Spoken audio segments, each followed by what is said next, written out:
అర్చన రాజేష్ పేర్లు బాగా కలిసాయి కదా అంకుల్. కానీ మనుషులు కలవలేరు. ఎందుకంటే రేపే మా అర్చనకి నిశ్చితార్థం. కాబట్టి ఏ ఆశలు పెట్టుకోకుండా ఇంటికెళ్ళు. మీ తల్లిదండ్రులు చాలా మంచివాళ్ళు, వాళ్ళకి మంచి కోడలే వస్తుంది. అర్చన మంచమ్మాయి అంకుల్, అందుకే మా ఇంటి కోడలవుతుందని నా గట్టి నమ్మకం.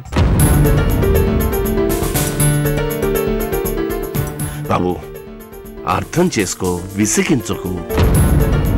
ఇదిగో చూడు బాబు, మేం చేసుకోబోయేది బాగా డబ్బున్న సంబంధం. వాళ్ళకి నువ్వు ఇలా విసిగిస్తున్నావని తెలిస్తే ఏం చేస్తారో వాళ్ళకే తెలీదు. అందుకే నీ మంచి కోరే చెప్తున్నాను, వెళ్ళిపో, ఇంకెప్పుడు రాకు. ఏమన్నారంటీ? బాగా డబ్బున్న సంబంధమా? అంకుల్, అంత డబ్బున్న వాళ్ళని అస్సలు నమ్మకండి, చాలా డేంజర్.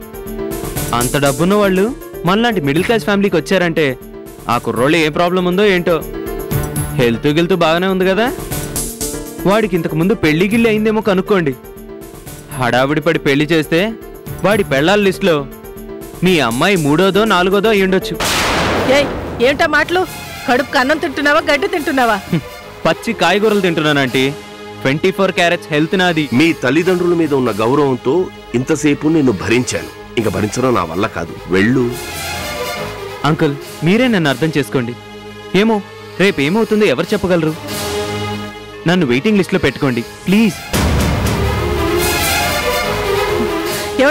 ఏమిటండి తలనొప్పి? పోలీసులకు ఫోన్ చేయండి. అమ్మో, పోలీసులా? అవును, వాళ్ళైతేనే నీకు సరైన జవాబు చెప్తారు. వాళ్ళు జవాబు చెప్పరా ఆంటీ, మనం జవాబు చెప్పకుండా చేస్తారు. అలా నాకు వద్దా ఆంటీ, ఎందుకంటే ఏమో రేపు ఎప్పుడైనా మీరు అనుకున్న సంబంధం ఏ కారణం చేతైనా తప్పిపోతే అర్చనని నేను పెళ్లి చేసుకోవాలి కదా ఆంటీ. అందుకే నా బాడీని పోలీసులకు అప్పచెప్పకండి. వస్తాను అంకుల్. నీదే ఆలస్యం, పద. అంకుల్, ఎవరు రాత ఎవరూ మార్చలేరు అంకుల్. దేవుడు ఎలా రాసి పెట్టాడో ఏమో, నేను మాత్రం ఆశావాదిని. మీరు మంచి కోపంలో ఉన్నారు, మీ మూడు చూసుకొని మళ్ళీ వస్తాలేండి.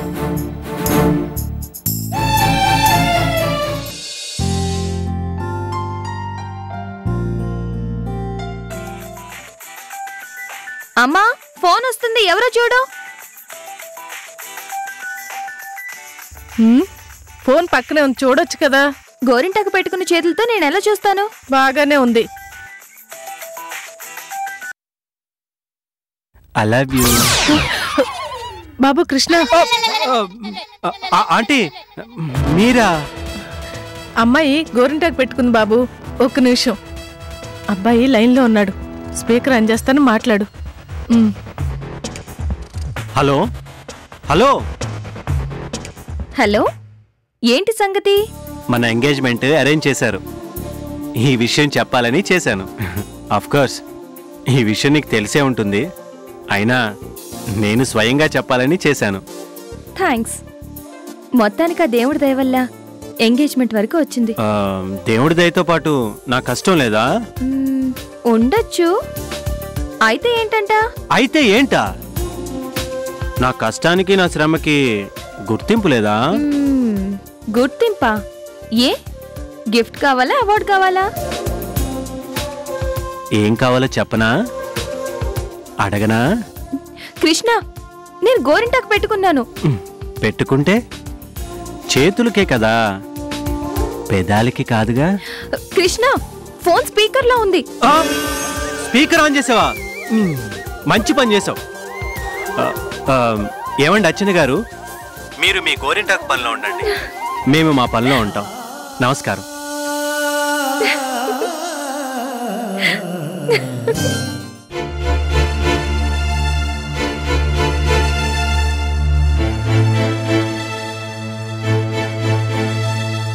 ఏమైందిరా? వెళ్ళిన పని ఏమైంది?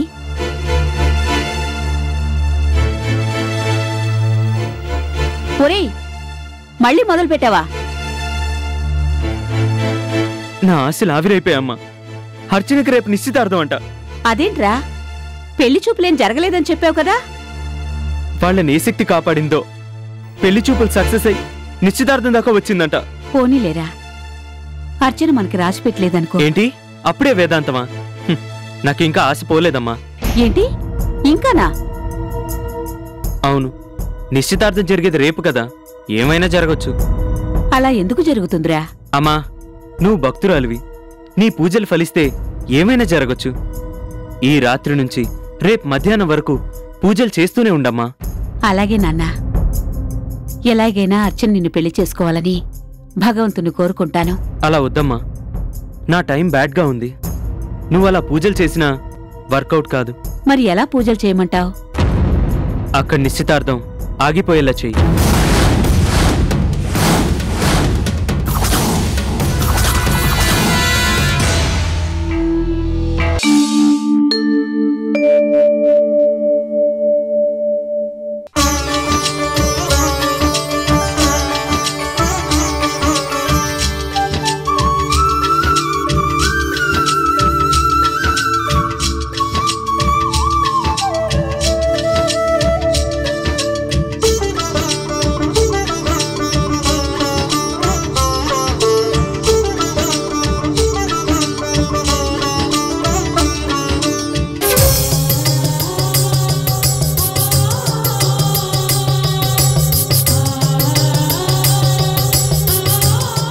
రాధా, వాళ్ళు వచ్చేశారు. అయిపోయిందండి. నమస్కారం అయ్యగారు. నమస్కారం సార్. ఇదేంట్రా కోటి, ఇంకా ఇలాగే ఉన్నావు? వెళ్ళి పంచి కట్టుకుంటరా, అదే కదా మన సాంప్రదాయం. వెళ్ళి వెళ్ళి వెళ్ళి. పంచా వద్దు సార్, నాకు ఇలాగే బాగుంటుంది. ఓడియండి హర్ష గారు, డ్రెస్ విషయంలో ఆయన బలవంత పెట్టకండి. ఆయనకి ఎలా కంఫర్టబుల్ గా ఉంటే అలాగే ఉండనివ్వండి. రండి సార్. నమస్కారం. నమస్కారం అండి. పంతులు గారు నమస్కారం. నమస్కారం, కూర్చోండి.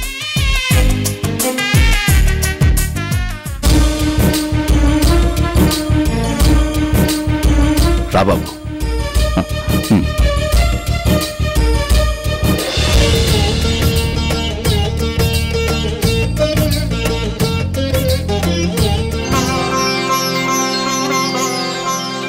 వెళ్ళమ్మా, వెళ్ళి ఆశీర్వాదం తీసుకో.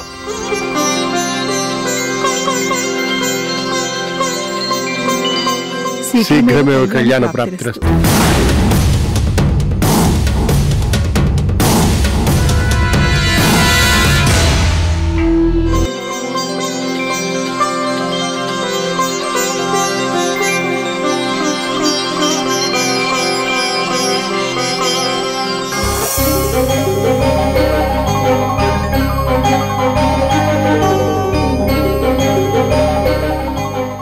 అయ్యా, పెళ్లి కుమారుడి తల్లిదండ్రులు వచ్చి ఇలా కూర్చోండి.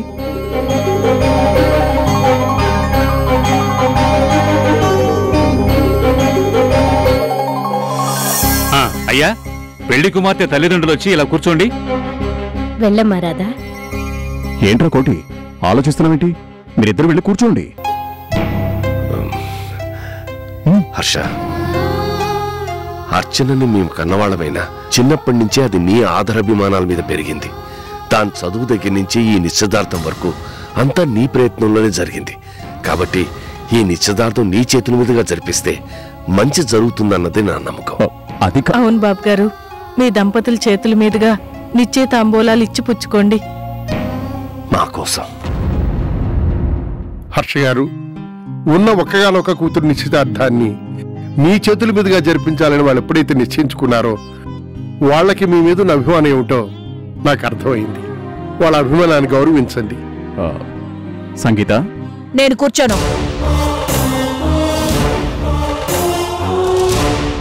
వాళ్ళకి మీరుంటే చాలుగా, మీరు వెళ్ళి కూర్చోండి.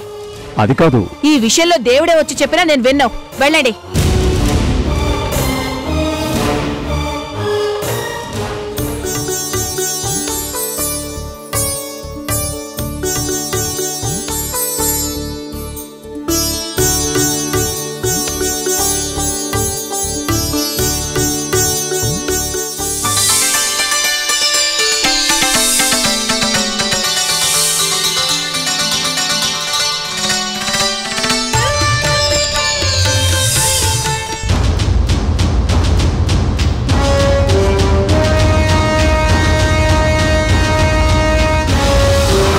ఖరనామ సంవత్సర మాఘమాస దశమి ఆదివారం మృగశిర నక్షత్రాన జరుగుతున్న నిశ్చితార్థ శుభ సందర్భంలో విశాఖ వాస్తవులైనటువంటి కోటేశ్వరరావు రాధమ్మ దంపతులు తమ ఏకైక కుమార్తె చిరంజీవి సౌభాగ్యవతి అర్చనను ఇచ్చి హైదరాబాద్ వాత్సవ్యులు మహారాజశ్రీ హరిప్రసాద్ అన్నపూర్ణమ్మ దంపతుల కుమారుడు చిరంజీవి కృష్ణప్రసాద్కు ఇచ్చి వివాహము జరిపించుటకు పెద్దల సమక్షములో నిర్ణయించటమైనది.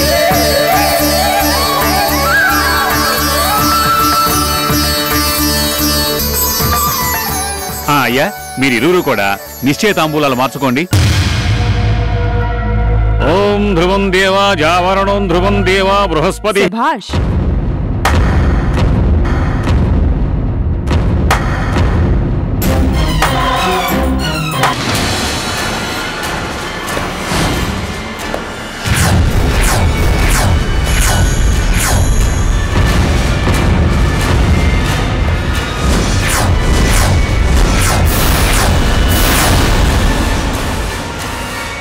సౌందర్య, శభాష్ డాడీ, శభాష్. కన్న కూతుర్ని మాయ చేసి దూరంగా పంపించింది ఇందుకా?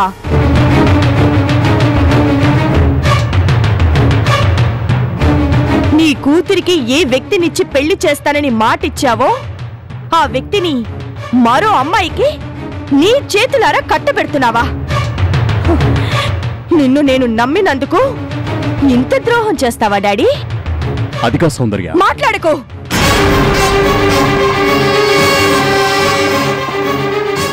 నీకు మాట్లాడే అర్హత లేదు. సంజాయిషి చెప్పుకునే అవకాశమే లేదు.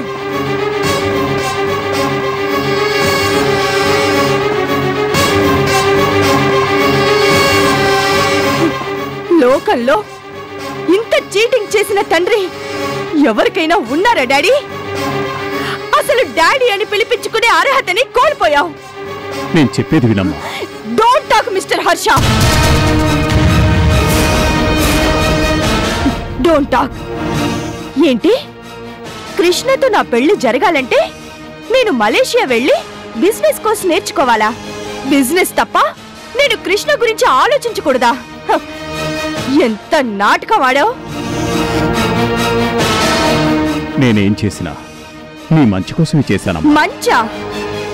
ఆ మాట అనడానికి నీకు నోరెలా వచ్చింది? నేను ప్రేమించిన వ్యక్తితో నా పెళ్లి జరగకపోవడం మంచిలా అవుతుంది? నేను అన్నానమ్మా, ఎందుకొచ్చిన నాటకాలండి, ఎందుకొచ్చిన అబద్ధాలండి అని. నా మాట వింటేగా. ఆయన్ని మాట వినకపోతే నీ బుద్ధేవేయింది? నీ భర్త చేస్తున్న చీటింగ్ ని నువ్వైనా చెప్పాలి కదా.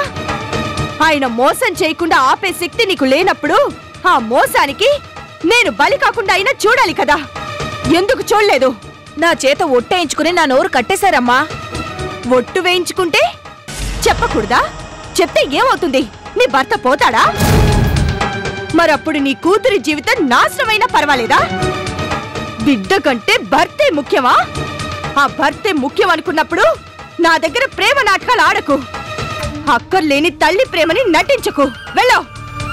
తప్పమ్మా. తల్లిదండ్రుల మీద నిందలు వేసి అలా తిట్టకూడదు. వాళ్ళు ఏం చేసినా నీ మంచి కోరి చేస్తారు. నువ్వు ఇదే మాట? ఏ వీళ్ళకి వంత పాడితే నీకేమైనా ఇస్తావన్నారా? ఓ, నీ మాయలో పడి నువ్వు ఆడమన్నట్టల్లా ఆడి నీ కూతురికో గొప్పింటి సంబంధం కుదరడానికి ఇండైరెక్ట్ గా హెల్ప్ చేశారని వీళ్ళ మీద నీకు కృతజ్ఞత? చిన్నమ్మగారు, మీరు అనుకుంటున్నట్టు నేను గాని నా కుటుంబం గాని మిమ్మల్ని మోసం చేయలేదు. నన్నింకా నమ్మించాలని నీ ప్రయత్నమా? నువ్వు నా కూతురు లాంటి దానివి, కూతురు కంటే ఎక్కువమ్మా, ఇదిగో నీ చేతుల్లో పెంచానమ్మా అని ఎన్ని కబుర్లు చెప్పావు, ఎన్నిసార్లు కన్నీటి డ్రామాలాడావు. మరి నన్ను నా తండ్రి మోసం చేస్తున్నాడని తెలిసి ఆయనెందుకు ఆపలేకపోయా? ఎందుకంటే స్వార్థం. నాకు మోసం జరిగితేనే కదా నీ కూతురు లాభపడేది. కూతురు లాభాన్నేగా ఏ తండ్రైనా చూస్తాడు. ఆ పనే నువ్వు చేశావు. లోకంలో ఏ కన్న తండ్రైనా కన్న బిడ్డల బాగు కోసం పక్కవాడికి కన్నం పెట్టడానికి కూడా రెడీ అయిపోతున్నారు. మరి నా కర్మేంటో, పరాయి బిడ్డ బాగు కోసం కన్న బిడ్డ లైఫ్ ని స్పాయిల్ చేస్తాడు. ఆ వ్యక్తికి నీలాంటి స్నేహితులుంటే ఆ మాయలో పడి ఏవైనా చేస్తాడు. నీకు నీ కూతురికి ఆ మాయలు తెలియబట్టే కదా ఈ గొప్పింటి కుర్రాన్ని బుట్టలో వేసింది. సౌందర్య, నోటికొచ్చినట్టు మాట్లాడుకో. నేను నిన్ను ప్రేమించానా? ప్రేమించలేదు నీకు ఆ రోజు చెప్పలేదు? చెప్పిన వాడివి ఆ తర్వాత అలాగే ఉండాలి కదా. మరి ప్రేమిస్తున్నట్టు ఎందుకు ప్రవర్తించావు? నేనేం చెప్పినా చేస్తూ నన్నే ఇష్టపడుతున్నట్టు ఎందుకు నటించావు? నన్ను పెళ్లి చేసుకోవాలంటే మలేషియాలో బిజినెస్ కోర్స్ చెయ్యాలి అని ఎందుకు అబద్ధం చెప్పావు? నేనిక్కడ లేకపోతే నీ పెళ్లి అర్చనతో అవుతుందన్న స్వార్థంతో నన్ను మోసం చేసి ఏదో నిజాయితీ పరుల్లా మాట్లాడుతున్నావా? నేను ఎవ్వరి మోసానికి గురైనా అందుకు ముఖ్య కారణం నీ మీద ప్రేమేరా. ఆ ప్రేమని దక్కించుకోవడానికి నేనేదైనా చేస్తానని తెలిసి నాతో ఆడుకుంటావా? హర్ష, ఏమిటిది? నీ కూతురేమిటి, నా కొడుకు కాలర పట్టుకోవడం ఏమిటి? వదలమని చెప్పండి. ఆయనెవరు చెప్పడానికి? ఆయన వదలమని చెప్తే వదిలేస్తానా? ఆయనకి చెప్పే అర్హత ఉందనుకుంటున్నారా? చూడండి అంకుల్, ఇప్పుడు నా జీవితం మీద ఎవ్వరికి హక్కు లేదు, ఎవ్వరికి బాధ్యత లేదు. అలాగే ప్రేమ ఎప్పుడో లేదు. ఉన్నదంతా మోసం, నటన, స్వార్థం. అంకుల్, మీ అబ్బాయి కాలర్ పట్టుకొని అడిగానని మీకు కోపం వచ్చిందే. మరి మీ అబ్బాయి నా ప్రేమని పాదాల కింద తొక్కి దాని మీద ఎవరెవరితోనో షికార్లు కొట్టాడు. మరి అప్పుడు నాకు ఆవేశం రాదా అంకుల్? వస్తుంది. చంపేయాలన్నంత ఆవేశం వస్తుంది. సౌందర్య, ఏంటే కృష్ణని చంపేస్తానంటే నీకు అంత కోపం వచ్చింది? మరి నా నుంచి కృష్ణని నువ్వు లాక్కున్నప్పుడు నా కోపం రాదా?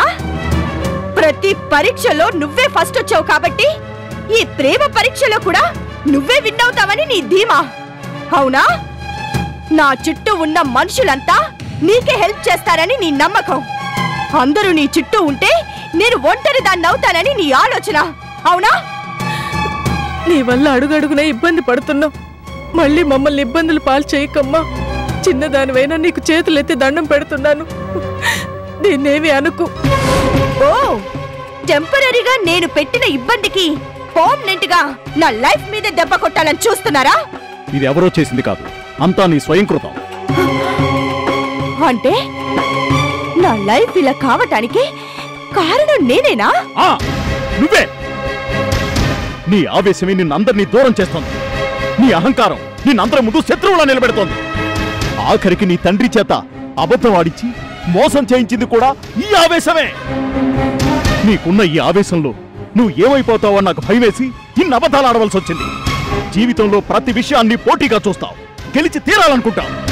జీవితం అంటే గెలుపు ఓటమిల కలయికని తెలుసుకోలేకపోయావు. నిజమే, జీవితంలో ప్రతిదీ నేను పోటీగా చూసుండొచ్చు, కానీ ఎప్పుడు గెలవలేకపోయాను.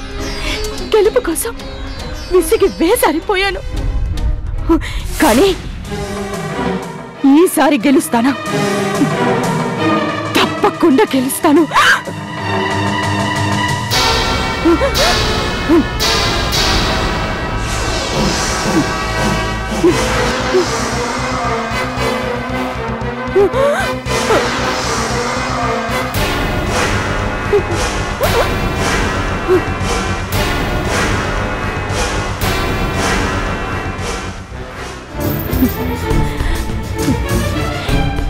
ఈ రెండు దండలు నీకు అర్చనకి తీసుకొచ్చారని నాకు తెలుసు, కానీ ఈ రెండు దండలు నీ చేత్తో మా ఇద్దరి మెళ్ళో వేస్తావా? చెప్పు కృష్ణ. ఒక దండ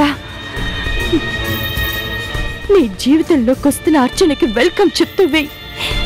రెండో దండ విషం తాగి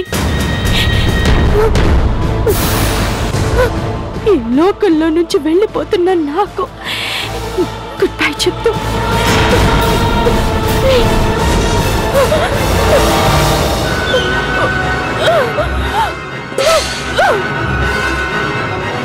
అమ్మ సౌందర్య గారు, సౌందర్య, అమ్మ సౌందర్య, ఏమైందమ్మా?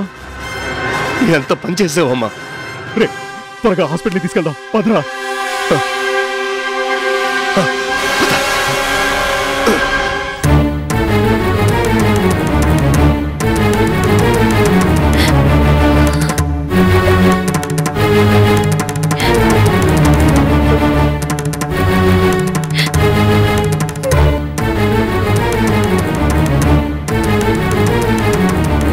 అన్నపూర్ణ రా వెళదాం. కృష్ణ నువ్వు కూడా రా.